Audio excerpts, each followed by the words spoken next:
on Browns Ferry Road. Jason said, "Looks like smoke up there." And as you got closer, you could tell that it was a wreck. And he pulled over and he was calling 911, and I got out and went over to the bus and the vehicle. And I just thought there would be a bunch of people there. There was nobody there. It appeared that it had just happened. Steam was coming out of the radiator. People were screaming on the bus, help, get us out of here, get us out of here.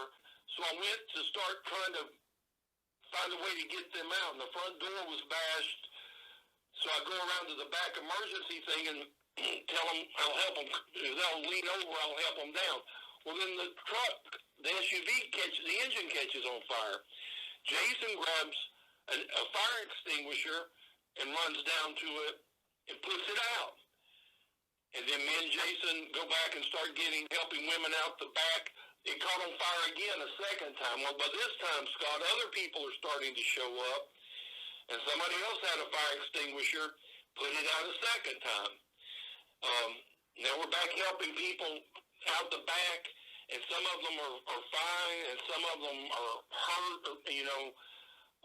I tried to get the bus driver, and she couldn't come back to her. She was helping people in the front of the bus on the inside, and then the engine catches. The engine catches on fire a third time, and nobody. By this time, Scott, there's 8 or 10 other guys there, and they were helping in the back.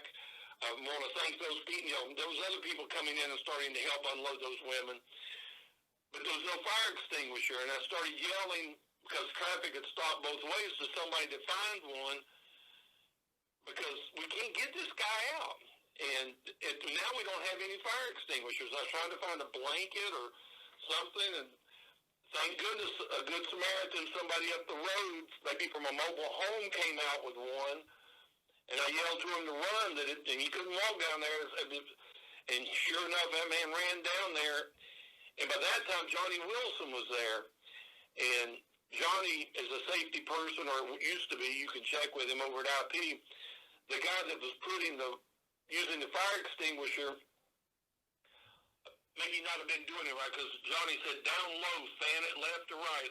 And sure enough, as soon as that guy did that, the fire went out. And shortly after, first responders came, and we both want to thank the first responders. They showed up quickly, and those people do it every day. Yeah, we were glad to see the cavalry. Glad to see man. First guy there was a fireman.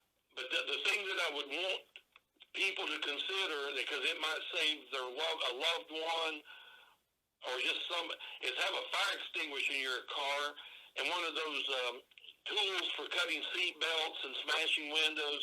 Now, let me ask Jason real quick. Jason, I know it's something we should have, but you did have an extinguisher in your car. Is that normal? That you would have one in your car?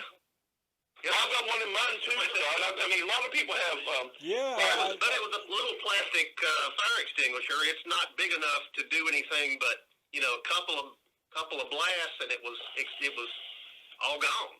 Scott, they sell these fire extinguishers that are made for putting in cars. I've got one in mine. I've got one in my wife's car. We both have them. Everybody should have one. People came out from everywhere in that community to help.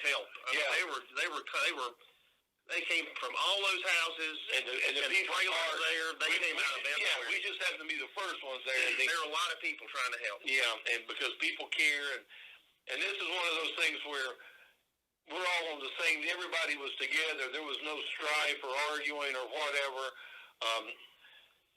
Everybody trying to help.